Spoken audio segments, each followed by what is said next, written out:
Hi everyone, you're on the Mr. Malloy channel. Today, my companion Rick and I are heading to a very unusual, mystical place, Borobudur. It's the largest Buddhist temple on the planet, but strangely enough, it's located in Indonesia, a Muslim country. And we'll walk the path from the beginning to Nirvana. I'll show you the world's largest fresco carved into stone. And we'll also try to solve the main question of whether this temple was built on a large ancient lake. So stay tuned until the end. It'll be interesting. Let's go.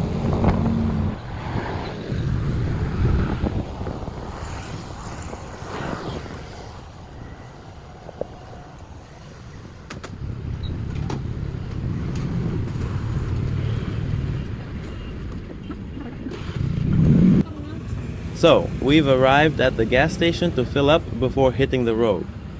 Gasoline in Indonesia isn't very expensive. We paid about 25,000 local rupiah.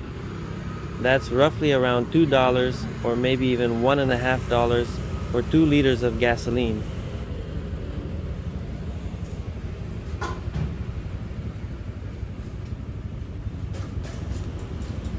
So, we're on our way.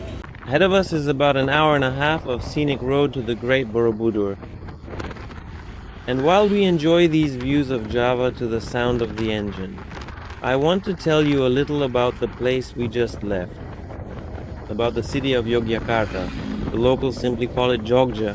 You know, it's not just another Asian town, it's an absolutely unique phenomenon. First of all, it's the only place in Indonesia that is still ruled by a real sultan. Yes, right in the center of the city stands a huge royal kraton, where the monarch and his family live. Secondly, it's a city of amazing contrasts. In traffic right in the thick flow of modern cars and our scooters, you constantly see becaks weaving through. These are local cycle rickshaws and actual carriages drawn by horses.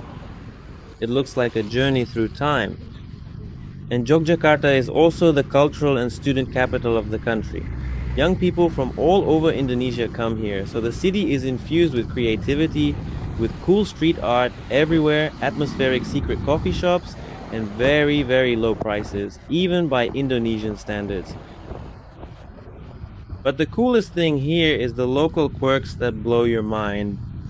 For example, only here do people drink coffee joes. Do you know what that is? It's when they bring you a glass of excellent local coffee and, right in front of you, drop a sizzling hot piece of charcoal into it. And in the evening, something truly strange happens on the city's south square. Dozens of people blindfold themselves and try to walk in a straight line between 2 huge sacred banyan trees. Local legend says, if you walk straight without veering off, your cherished wish will definitely come true. And when you find yourself in this whirlwind of sultans, burning charcoal, hidden temples, and street food, your head starts to spin. How do you avoid getting lost? How do you avoid paying tourist prices 3 times over? And where can you find those secret coffee shops where only locals hang out? And how do you rent a bike properly so you don't get scammed? When I first came here, I gathered this information bit by bit, learning from my own mistakes. But you won't have to do that.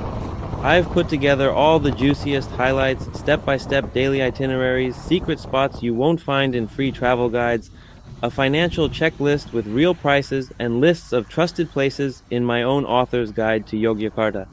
This isn't just a brochure, it's your personal insider's guide that will save you a ton of time, nerves, and most importantly, money on your trip. The link to the guide and all the details are already waiting for you in the description below this video. Alternatively, you can also simply scan the unique QR code using your mobile device that is currently displayed right there on the screen. So go ahead, grab it, and travel like a pro. Don't waste extra time and money.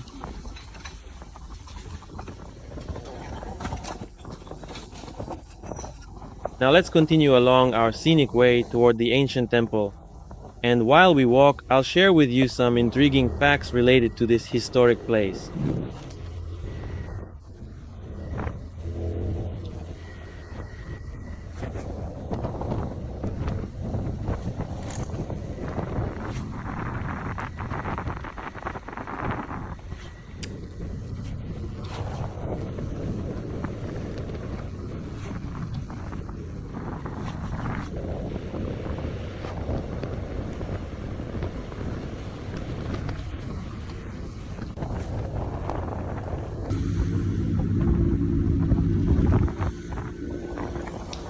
So we're already somewhere nearby.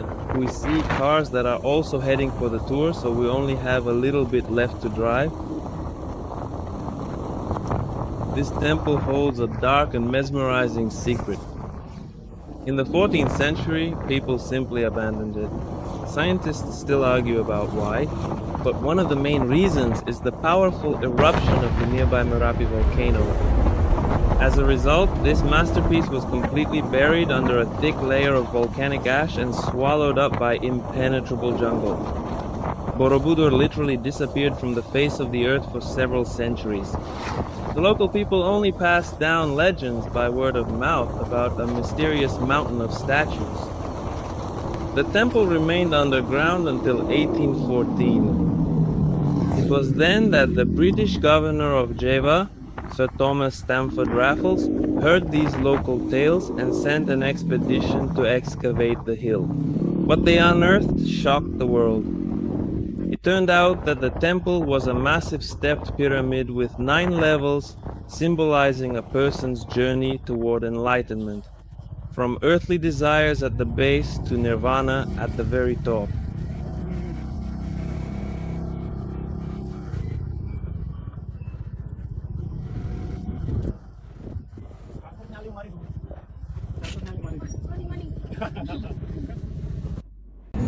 Alright, so we finally made it to this spot. This is what the hall looks like, where you can, as I understand it, buy tickets. Yeah. Anyway, let's just keep on moving forward. Alright then, buckle up everyone, because we're just about to get started. We've already boarded the bus and found our seats, and it turns out that without a guide, you actually can't get into the temple at all. So now we're going with a guide and we'll show and tell you as much as possible.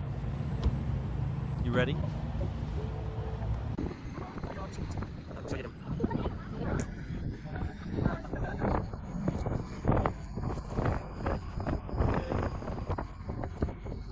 The park is so large that people get around here on electric buses. This both helps preserve the local environment and keeps the group together, because one group boards the bus and travels together until they meet up with the guide.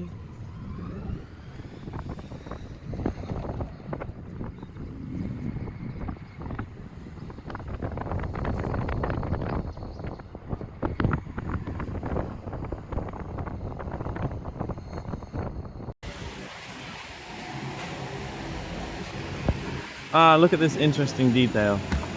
Since this site is protected by UNESCO, all visitors must wear this kind of footwear, semi-woven slippers you could call them. They're called upanat. This is because so many tourists visit this place that the stones have started to wear down a bit. And so everyone must wear these slippers to treat this place with the utmost care. There you go. So that's a nice little new perk for you. Just something extra to enjoy.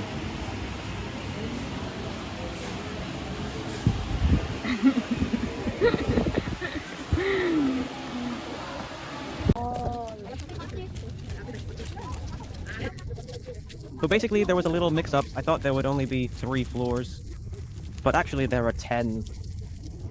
And to get to each one, you have to go around several turns. So let's try to keep it as brief as possible.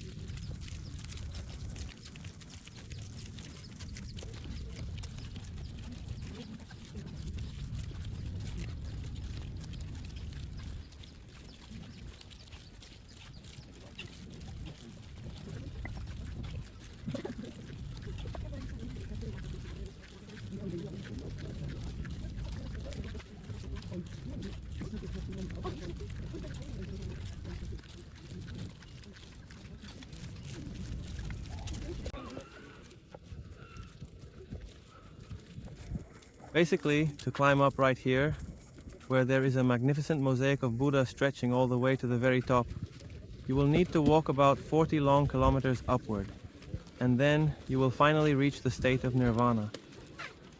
Most likely we won't have enough time to do all of that, but we'll definitely cover part of the mosaic. And we will go straight up right here, carefully using this handy little shortcut.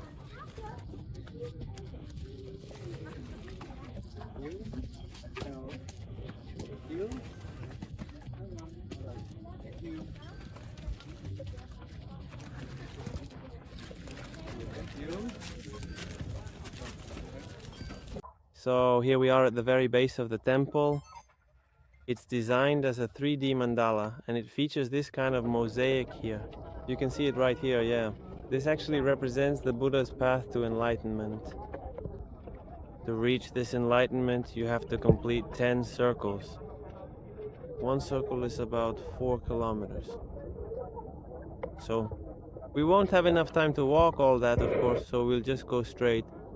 There's a staircase right here, and we'll definitely make it to Nirvana. That's the final level. I think everyone should reach it, no matter where you're headed. Yeah. Anyway, let's go.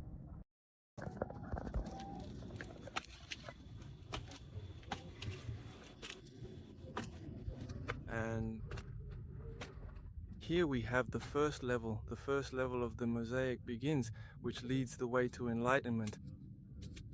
As they say, step by step. One must definitely move toward their own nirvana.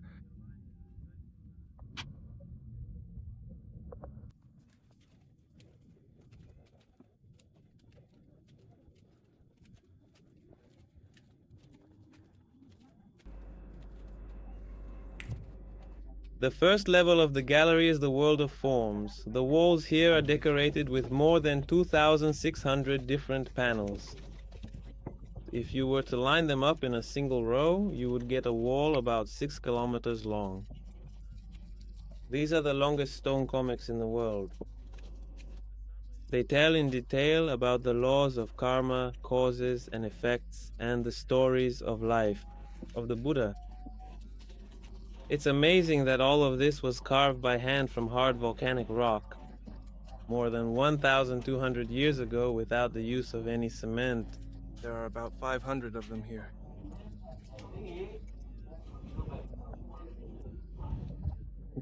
Stupas.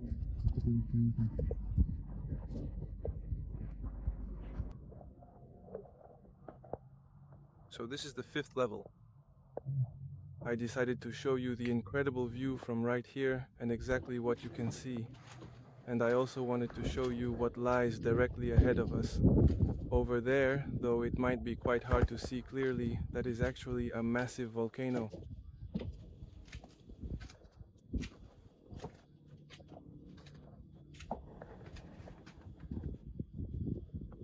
So, shall we proceed to enlightenment, to the level of Nirvana?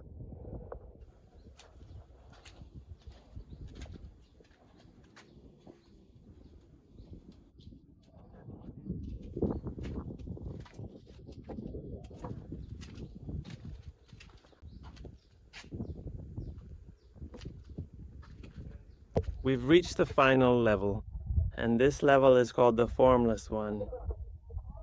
Actually, this is where it's believed you attain nirvana, so in each of these bells, like this one here. So, there are 72 such stupas here, and inside each one there is a Buddha. I don't know if you can see it clearly on the camera, but you can definitely see that he is sitting right there. From here you get this incredibly beautiful view. However, the most fascinating and significant detail is that in the very last stupa there is a state of complete and absolute emptiness. This is the entire point. Of the highest degree of nirvana. To put it another way, exactly when? I honestly don't know. Maybe absolutely nothing matters anymore, or maybe that is exactly what was meant to happen, but just take a moment to look at this incredible, breathtaking beauty.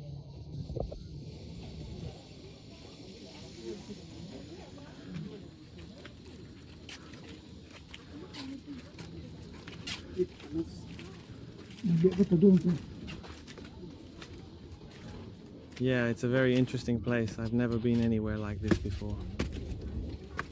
So, as for Nirvana itself, you see, they've closed the door here. There's absolutely no way to even get inside. What kind of people are these, huh?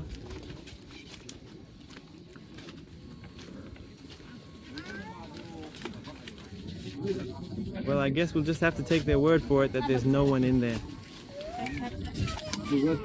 Yes, right here is one ancient stupa that is actually open, and you can clearly see that there are several beautiful statues located inside.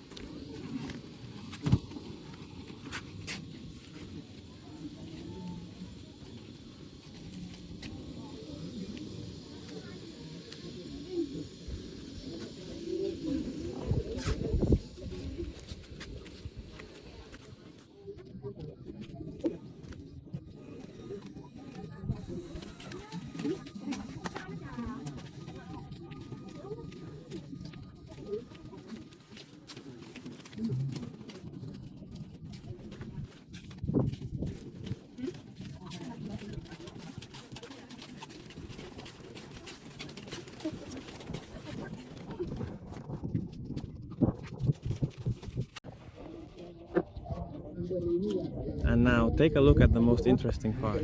You can see this green plain here. During the early 20th century, a fascinating theory emerged suggesting that originally Borobudur was meticulously conceived as a magnificent large lotus flower situated right in the middle of a vast and ancient lake. And in fact, professional geologists have discovered extensive ancient lake deposits throughout this entire region as well. So when you look around, it is clear that this is a truly incredible and breathtaking place. And it is honestly quite hard to believe that the local people living way back in the 8th century were able to create such a magnificent and enduring work of art. It has survived to our time despite everything, despite all sorts of weather events with the volcano, and despite human...